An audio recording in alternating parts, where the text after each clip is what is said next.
Hello, everybody. Welcome to the recap video this week for uh, Broken Wing Racing League GT3 Sprint Championship Season 16, Round 8 at Monza. We had a very interesting race session. We had some changing conditions. It rained quite a bit leading up to the race, stopped right before the race.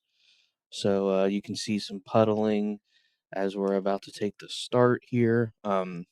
It made for a very interesting strategic decisions. We'll get into some of the clashing strategies, but the prevailing strategy was start on wets.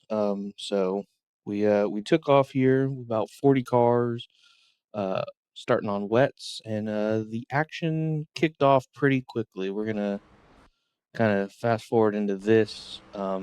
Keep an eye out in front. I believe it's going to be this guy. Yeah.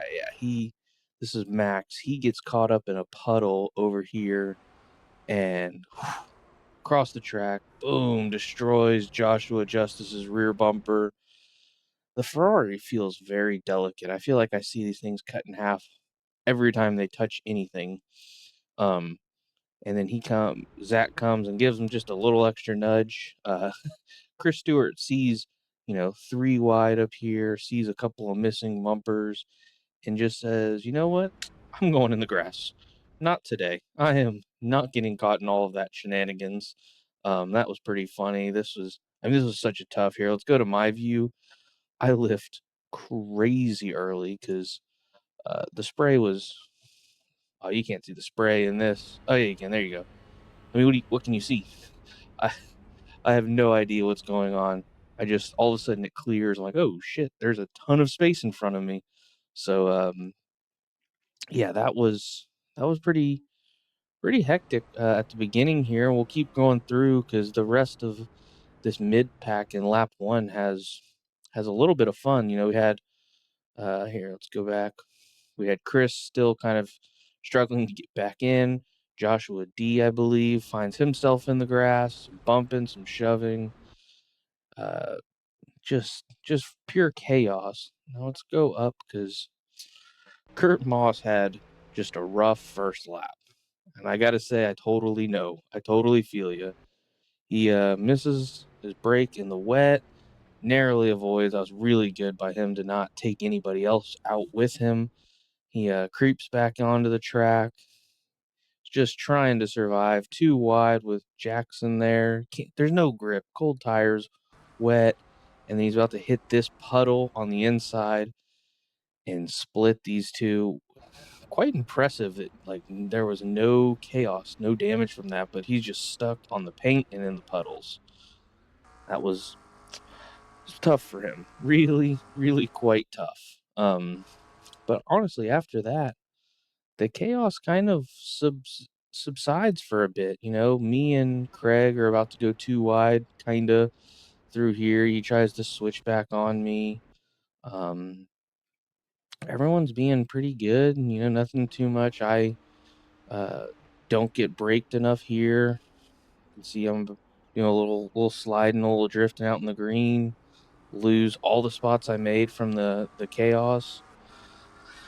But overall, as a league, we settled into the rain pretty dang well. Like there wasn't a lot of crashes. It's not like people were just helicoptering off track the whole race. Here we go. We got 3 wide. Everyone's trying to stay as in the middle as they can because look at these puddles on the edges. They want to rip the car away, but yeah, like I said, it was impressive how well everyone uh, stayed composed. So as we get to the pit stops, it becomes apparent there's a little bit of a dry line forming, but the people weren't sure. Should we jump? Should we not jump? Should we go to dries, not, etc. So um, most people went to the dries. Well, Chris missed his box there. But you're going to see 2 people not go up on jack stands. I believe Jablonski and Otis here both don't switch tires, while the rest of your front runners all did. And unfortunately for those 2 guys, that was not the move.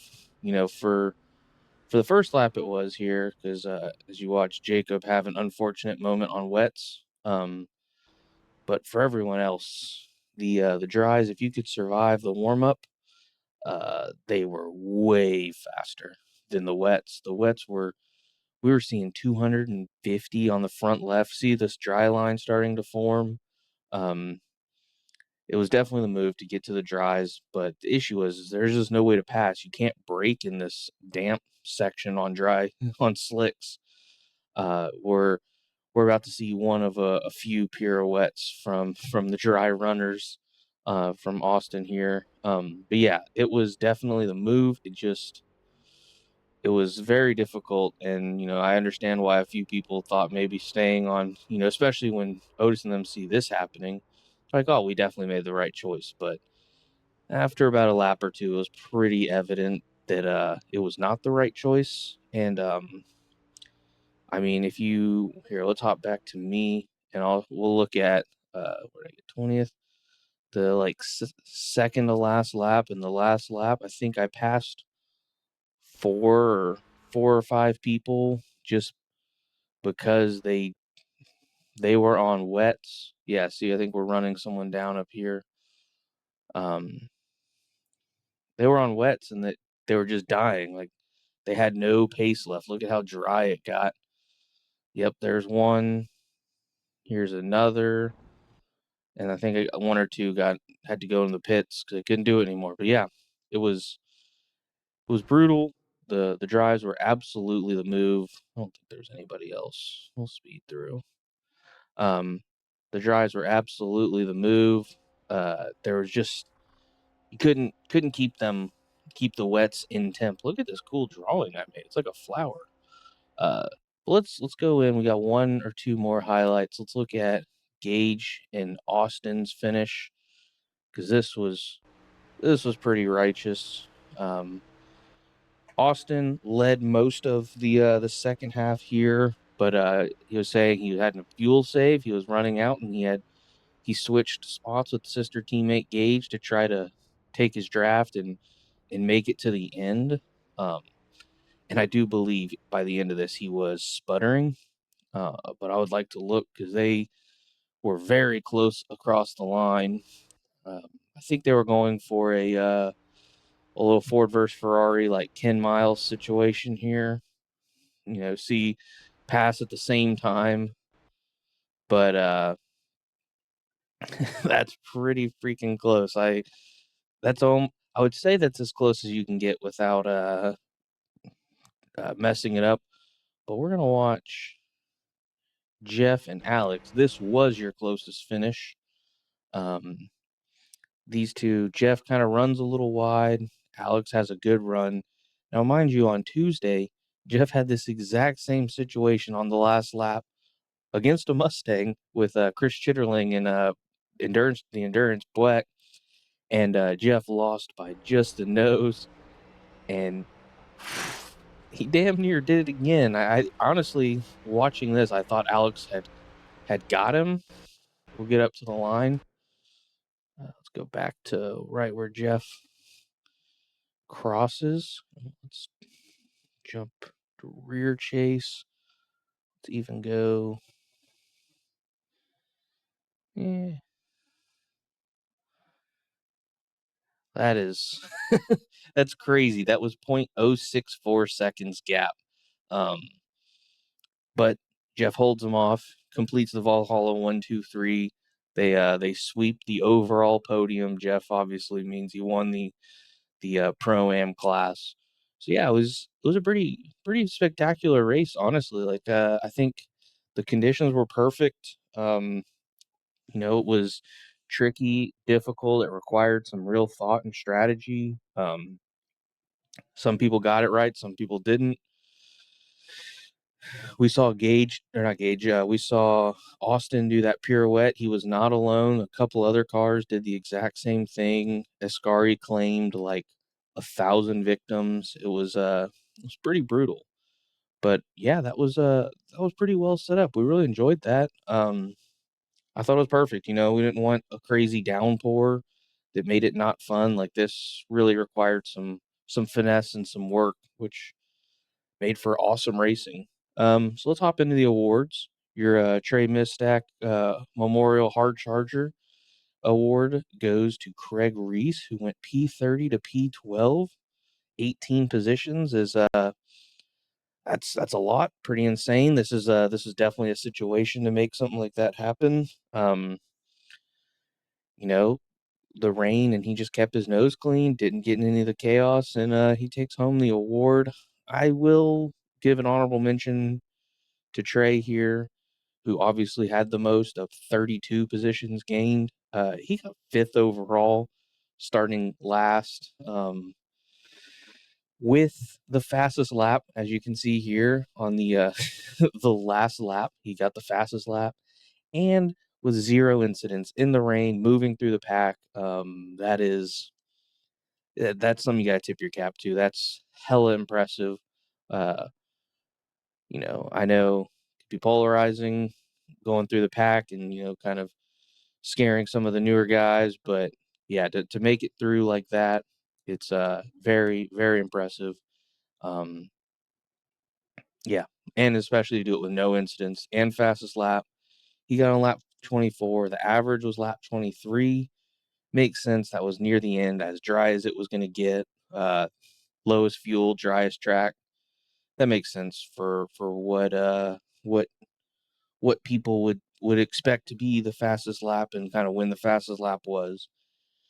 And then your closest finish, we looked at it. This gap between Jeff and Alex, that's 0.064 seconds, is pretty insane. I wonder if Alex stays out of the big puddles if he gets them, because he maybe doesn't have the puddles getting in there and maybe tripping TC a little, zapping power, adding drag. The world may never know. But yeah, that was pretty insane there. All right, let's hop into the pros. Your podium was Gage, Austin, and Trey. That's first, second, and fifth overall. Very impressive from Trey, like I said, to make quite the charge there. Um, and Gage, he just clips off another win. That's his second overall and pro win of the season. It's impressive stuff. It's awesome to see. Um, he is currently leading this, or no, he's not leading the second half. That would be Mr. Jacob Simmons of the Thunder Thighs. He has a 3-point lead at the half, and in the overall, oh, he's only leading by like 60 points. That's nothing. Austin only 100 back. We have ourselves another pretty epic battle shaping up as we come down the wire here. Definitely something to look out for. In the pro-ams, Jeff snags himself another victory. Alex Zahir returns to take a podium, and Elliott rounds. But yeah, it's always great to see some returning faces like Alex. He's got a lot of pace, and he's been gone for a little bit, but he's back and he's on the podium. So Jeff still has fairly commanding lead. This should probably, yeah, he doesn't have a drop week, though he probably should. It's not taking in zeros, but yeah, so showing to be a lot closer than I think it actually is overall. I believe Jeff still got, was that 300 points or so? Yeah, that makes sense. So yeah, pro am. Jeff's really got a chokehold on this class here. Pretty tough to keep up. But for this half, I think Chris has got a very big case for trying to run it down. I think he was up in the top 3 or 4, and unfortunately, him and Gage got a little argy bargy, and it took him down a few spots. Same with Elliott, though he did still get a podium, but I know he had a spin that cost him a chance to battle with Jeff and Jeff and Alex. So yeah, no, this is I think this second half will be very interesting. I think the overall is kind of chalked. I think Jeff's gonna run away with that.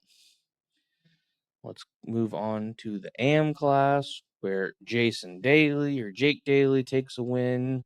He got himself a couple last half and he jumps right back on it, getting one for this half, followed by Jackson and Craig, your hard charger.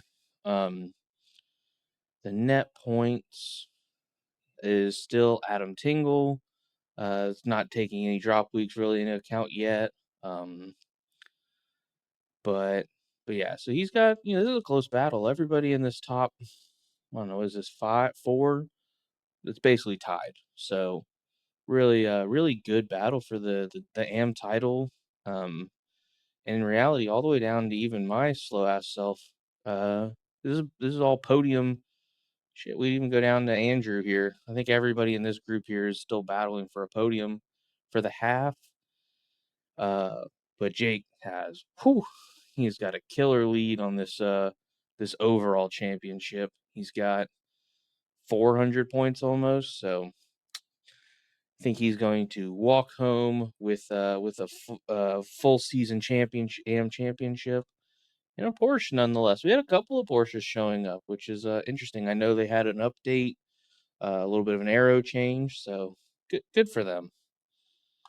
And then in the rookie class, all newcomers today, for at least people from this that weren't here last week, and nobody that was here last week was here. That's kind of crazy. But Matthew Morehart, I believe he qualified in the top 10, or where nearabouts, and drove a great race and takes himself a rookie win. So congrats to him. Take a look. Joshua D, he ran a decent amount of races, and Charlie as well in the first half. So they have, he's got a pretty commanding lead overall. So yeah, hope we get a number of races out of these guys and see if they can start filtering in by the end of the season to see where they'll filter in the main championships. In the team championship, no surprise, the duo of Gage and Jeff both winning their class and getting top threes overall sees Valhalla in the lead. Austin Squared Racing really not far behind. They had a great race themselves with a second and a first. First through third really only separated by 500 points. Third being Draft Punk Gold. Um, that's very close. That's easily made up in a race or two. Defending champs needing a little bit of help to try to get back on the podium. And then as we look here, this table is our Constructors Championship for the second half. Corvette came out swinging with one driver. Great points hauls this season so far, and he has got Corvette in the lead in the points per race category, or points per driver.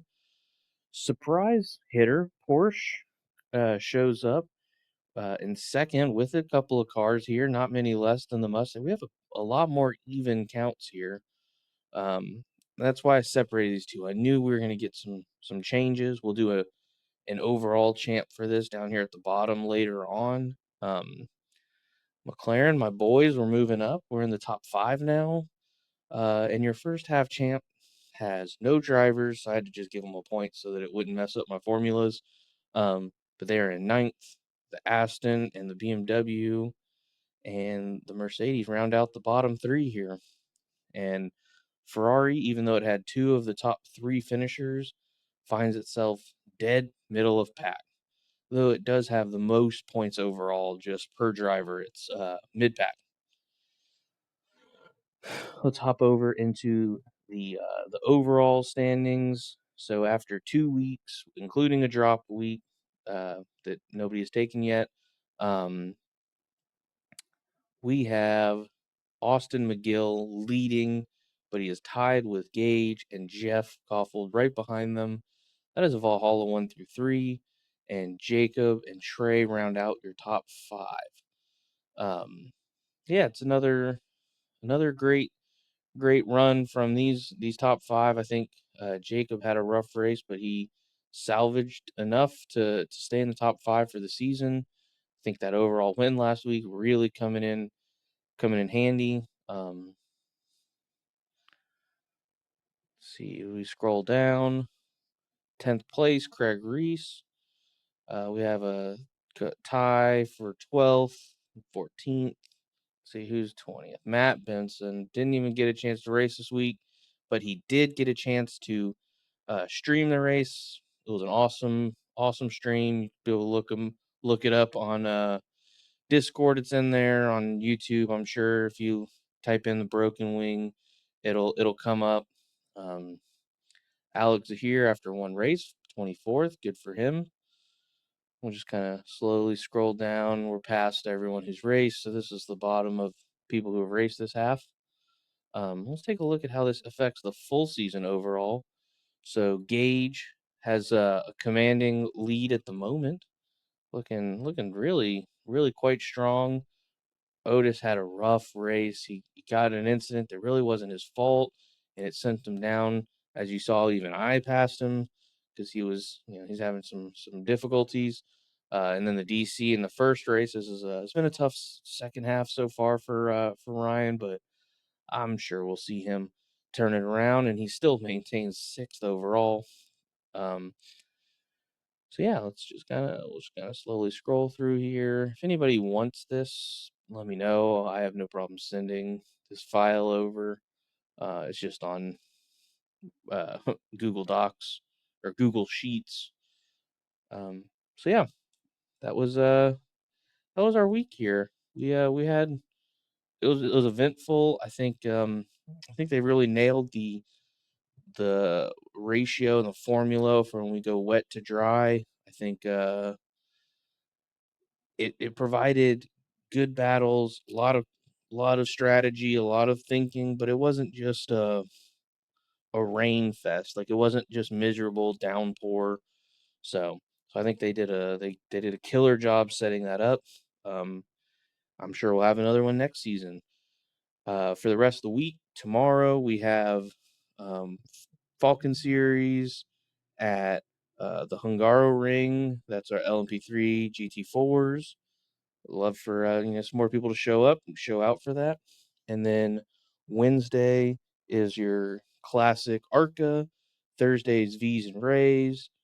Um, Not sure about Friday. I don't think we have anything Friday. And then Sunday, I unfortunately won't be able to make it, but it will be Suzuka. So I know a lot of people will be excited for that. I think the Suzuka 1,000-kilometer special event is also going on this weekend. So that will definitely be a good practice session for everyone, both directions. Um, so so yeah, that's what we have going on this week, and I'll see y'all next Monday. We'll hopefully Jason is feeling better and can stream. If not, Matt Benson can crush another stream. It was really quite fun.